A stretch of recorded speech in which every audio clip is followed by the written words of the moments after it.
우리는 종종 타인에게 견딜 수 없는 불쾌한 포인트를 발견하곤 하는데 공교롭게도 그 사람에게서 내가 꼴보기 싫은 내 모습을 봅니다. 그리고 내가 나를 얼마나 거칠게 대했는지 처음 알게 된 순간 타인이라는 거울은 내게 가장 잔인하고 자비 없는 심판자가 됩니다. 오늘은 그 불편한 감정을 끝까지 따라가 보려고 합니다. 타인을 비난하던 말이 어떻게 나를 향한 판결이 되는지, 자기 비판이 어느 순간 자기 처벌로 바뀌는지, 내가 나를 잘 알면 알수록 어째서 오히려 더 깊은 감옥에 갇히게 되는지, 이 이야기는 약한 사람의 이야기가 아닙니다. 약해지고 싶지 않아서 자기 안의 약함을 너무 오래 미워한 사람의 이야기입니다. 종종 이상하게 눈에 띄는 사람을 볼 때가 있습니다. 누가 봐도 너무 애쓰는 사람, 자기가 얼마나 힘들었는지 말하고, 자기가 얼마나 개고생했는지 말하고, 자기가 얼마나 무시당했는지 말하면서 결국 이런 말을 듣고 싶어 하는 사람입니다. 그래, 너 힘들었겠다. 그래, 너 대단하다. 그래, 너는 인정받을 만하다. 그런 모습을 보면 이상하게 마음이 불편해질 때가 있습니다. 그냥 안쓰러운 게 아닙니다. 그냥 피곤한 것도 아닙니다. 뭔가 찝찝하고 불쾌하고 심하면 역겹게까지 느껴집니다. 왜 저렇게까지 남에게 증명받고 싶어 하지? 왜 자기 인생을 남의 인정 위에 올려놓지? 다 큰 성인이 왜 저렇게까지 자기를 봐달라고 안달을 하지? 그런 생각이 듭니다. 그런데 오늘 이야기는 여기서 조금 불편한 쪽으로 갑니다. 우리가 누군가를 보고 즉각 반응으로 싫어함, 혐오감을 느낄 때 그 감정이 정말 그 사람만을 향한 것일까요? 혹시 우리는 그 사람을 보고 있는 게 아니라 그 사람 안에 비친 내 안에 알고 싶지 않았던 나를 보게 되는 게 아닐까요? 인정받고 싶은 사람을 경멸하는 사람은 어쩌면 인정 욕구가 누구보다 강할지도 모릅니다. 오히려 누구보다 인정받고 싶었지만 그 마음을 너무 수치스럽게 여겨온 사람일 수 있습니다. 나도 저럴 수 있는데 그러면 안 돼. 이 문장이 마음속 아주 깊은 곳에서 올라오는 순간이 있습니다. 남의 약함을 본 게 아닙니다. 내 안에서 금지해둔 약함을 본 겁니다. 그래서 화가 납니다. 그래서 불쾌합니다. 그래서 빨리 응징하고 싶어집니다. 저 사람 왜 저래? 진짜 구질구질하다. 인정받고 싶어서 저러는 거잖아. 그런데 이상하게 그 말은 상대에게만 향하지 않습니다. 조금 더 깊이 들어가면 그 말은 나에게도 향한다는 사실입니다. 나는 저러면 안 돼. 나는 들키면 안 돼. 나는 인정받고 싶어 하는 사람이 되면 안 돼. 여기서부터 인간은 복잡해집니다. 인정 욕구 자체는 사실 이상한 게 아닙니다. 사람은 누구나 인정받고 싶습니다. 잘했다는 말을 듣고 싶고, 내가 버틴 시간을 누군가 알아줬으면 좋겠고, 내가 아무렇게나 살아온 게 아니라는 확인을 받고 싶습니다. 그건 인간의 기본적인 마음에 가깝습니다. 문제는 인정 욕구가 있다는 사실이 아닙니다. 문제는 그 인정 욕구를 가진 나 자신을 견디지 못하는 데 있습니다. 나도 인정받고 싶었다. 이 한 문장은 별것 아닌 것 같지만 어떤 사람에게는 거의 고백처럼 아픕니다. 왜냐하면 그 사람에게 인정받고 싶다는 말은 그냥 자연스러운 욕구가 아니라 초라함의 증거처럼 느껴지기 때문입니다. 내가 누군가의 말 한마디에 흔들렸다는 것, 내가 칭찬 하나에 안심했다는 것, 내가 무시당하면 밤새 이불킥했다는 것, 사실은 괜찮은 척하면서 누군가 나를 알아봐주길 은근히 기다렸다는 것, 이걸 인정하는 순간 자존심이 상하고 짜증이 납니다. 그래서 많은 사람은 인정 욕구를 없애는 게 아니라 인정 욕구를 가진 자기 자신을 공격합니다. 나는 왜 이렇게 약하지? 나는 왜 남 눈치를 보지? 나는 왜 이런 말 하나에 흔들리지? 나는 왜 이렇게 찌질하지? 겉으로는 자기 성찰처럼 보입니다. 하지만 자세히 보면 성찰이 아니라 재판입니다. 여기서 중요한 구분이 하나 있습니다. 자기 비판과 자기 처벌은 다릅니다. 자기 비판은 행동을 봅니다. 자기 처벌은 존재를 공격합니다. 자기 비판은 이렇게 말합니다. 내가 인정받고 싶은 마음 때문에 방어적으로 굴었구나. 다음에는 조금 멈춰봐야겠다. 하지만 자기 처벌은 이렇게 말합니다. 역시 나는 게 병신 쓰레기 같은 인간이야. 나 같은 놈은 어디 폐기돼야 해. 둘은 비슷해 보이지만 완전히 다릅니다. 비판은 나를 살려두고 고치려는 말입니다. 처벌은 나를 없애려는 말입니다. 그리고 무서운 건 우리가 자기 이해라고 믿었던 많은 말들이 사실은 자기 처벌일 때가 있다는 겁니다.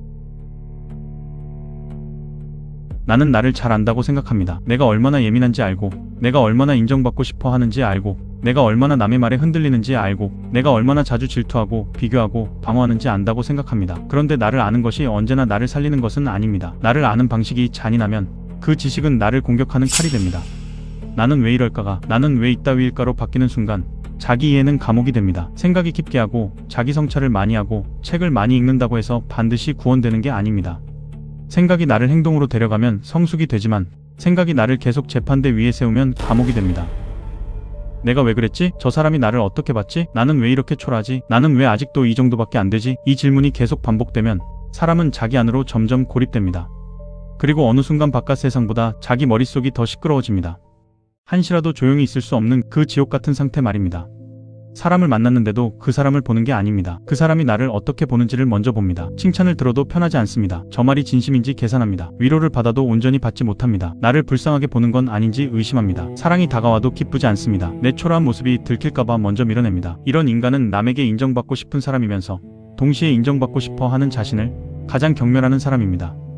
이 모순이 사람을 너덜너덜 넝마로 만들어버립니다.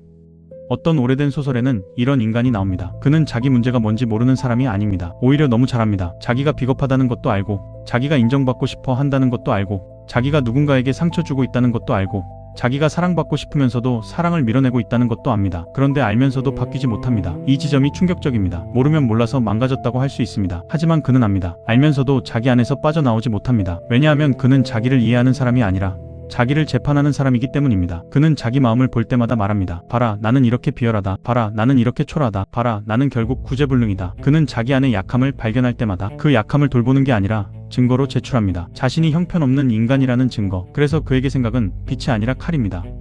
분석은 구원이 아니라 처벌입니다. 그리고 우리는 그를 보면서 불편해집니다. 왜냐하면 그가 너무 멀리 있는 괴물이 아니라 가끔 우리 안에도 있는 모습이기 때문입니다. 누군가의 고백을 보며 불편해질 때가 있습니다. 나 힘들었어요. 나 버텼어요. 나도 인정받고 싶었어요. 그런 말이 너무 노골적으로 들릴 때 우리는 차갑게 판단합니다. 결국 봐달라는 거네. 결국 인정받고 싶은 거네. 결국 자기 연민이네. 그 판단이 틀렸다는 말은 아닙니다. 실제로 어떤 고백에는 증명 욕구가 섞여 있습니다. 누군가에게 인정받고 싶은 마음이 있습니다. 나를 특별하게 봐달라는 마음도 있습니다. 하지만 인간의 고백은 원래 그렇게 깨끗하지 않습니다. 고백 안에는 여러 마음이 섞입니다. 나 좀 알아줘. 나도 힘들었어. 근데 이 말이 누군가에게 닿았으면 좋겠어. 나만 이런 줄 알았는데 당신도 그럴 수 있잖아. 인정받고 싶은 마음과 연결되고 싶은 마음은 자주 함께 있습니다. 그래서 중요한 건 고백 자체를 비난하는 게 아닙니다. 그 고백이 끝내 나만 봐달라고 하고 끝인 건지, 아니면 당신도 혼자가 아니다라고 말하는지 봐야 합니다.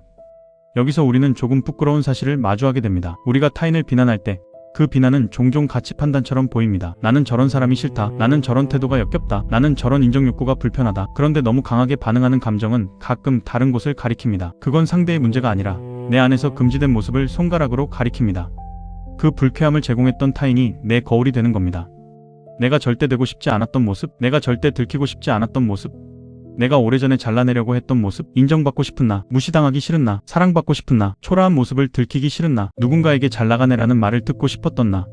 그 모습을 남에게서 보는 순간 우리는 상대를 처벌하는 척하면서 사실 나를 처벌합니다. 그래서 속상한 겁니다. 인간은 생각보다 깨끗하지 않습니다. 남을 미워할 때조차 순수하게 남만 미워하지 못합니다. 내 안에 어떤 것을 함께 미워합니다. 그렇다면 이런 인간에게 희망은 있을까요? 있습니다. 희망은 내가 더 깨끗해지는 데서 생기지 않습니다. 내 안에 인정 욕구가 하나도 없어지는 데서 생기지도 않습니다. 희망은 그 마음을 보고도 바로 칼을 들지 않는 데서 시작됩니다. 나도 인정받고 싶었다. 이 말을 해보는 겁니다. 나도 무시당하기 싫었다. 나도 멋있어 보이고 싶었다. 나도 사랑받고 싶었다. 나도 누군가가 내 고통을 알아주길 바랐다. 나도 초라한 모습을 들키기 싫었다. 이건 자기 연민이 아닙니다. 이건 사실 확인입니다. 인정한 욕구는 우리가 다룰 수 있습니다. 하지만 내가 부정한 그 욕구는 뒤에서 나를 지배하고 조종하고 정복합니다.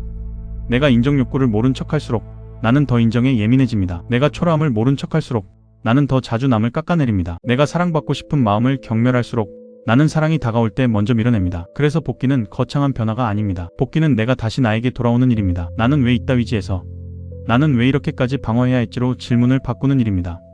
나는 구제불능이야에서, 나는 많이 무서웠나 보다로 문장을 바꾸는 일입니다. 저 사람 역겹다에서, 내가 지금 저 모습에 찔렸구나로 잠깐 멈추는 일입니다. 그 잠깐이 중요합니다. 칼이 올라오는 순간 바로 휘두르지 않는 것, 그게 행동이 바뀌는 첫 장면입니다. 우리는 평생 인정 욕구가 없는 사람이 될 수 있을까요? 매우 어려울 겁니다. 그리고 사실 그럴 필요도 없습니다. 사람은 인정받고 싶습니다. 사랑받고 싶습니다. 내가 버틴 시간을 누군가 알아주길 바랍니다. 그 마음은 추한 게 아니라 인간적인 겁니다. 다만 그 마음을 숨기기 위해 남을 모욕하고 그 마음을 가진 나를 처벌하고 사랑이 다가올 때마다 나는 필요 없다고 날카로운 송곳니를 드러내는 순간 그때부터 삶은 지하로 내려갑니다. 오늘 이야기의 핵심은 이것입니다. 인정 욕구가 사람을 망치는 게 아닙니다. 인정 욕구를 가진 나를 용서하지 못하는 마음이 사람을 망칩니다. 자기 비판이 사람을 망치는 게 아닙니다. 자기 비판이 곧바로 자기 처벌로 바뀔 때 사람이 망가집니다. 나를 아는 것이 나를 구원하는 게 아닙니다. 나를 어떤 눈으로 아느냐가 나를 구원하거나 다시 찌릅니다. 그러니 오늘 누군가의 인정 욕구가 불편하게 느껴졌다면 그 사람을 너무 빨리 재판하기 전에 한 번만 멈춰봐도 좋겠습니다. 저 사람도 인정받고 싶었나 보다. 그리고 더 어렵지만 이렇게도 말해볼 수 있겠습니다. 나도 그랬다. 그 말이 부끄럽게 느껴진다면 아마 거기서부터 시작일 겁니다. 부끄러운 마음은 아직 나를 포기하지 않았다는 신호일 수 있습니다. 우리는 완전히 깨끗한 사람이 되어서 돌아오는 게 아닙니다. 내 안에 추한 마음을 보고도 그 마음 때문에 나를 끝장내지 않을 때 조금씩 돌아옵니다. 남을 비난하던 자리에서 나를 이해하는 자리로, 나를 재판하던 자리에서 나를 다시 데려오는 자리로. 어쩌면 구원은 대단한 빛이 아니라 내가 나에게 내리던 판결을 아주 잠깐 멈추는 일인지도 모릅니다. 나도 인정받고 싶었다. 이 문장을 말하고도 끝나지 않는 것. 그게 오늘 우리가 돌아갈 수 있는 가장 작은 출구입니다. 이 이야기의 바탕이 된 고전소설은 댓글에 남겨두겠습니다. 책 제목을 알고 나면 아마 조금 섬뜩할 겁니다. 왜냐하면 그 소설은 나쁜 인간의 이야기가 아니라 자기를 너무 잔인하게 아는 인간의 이야기이기 때문입니다. 그리고 어쩌면 우리도 아주 가끔은 그 사람과 닮아 있기 때문입니다.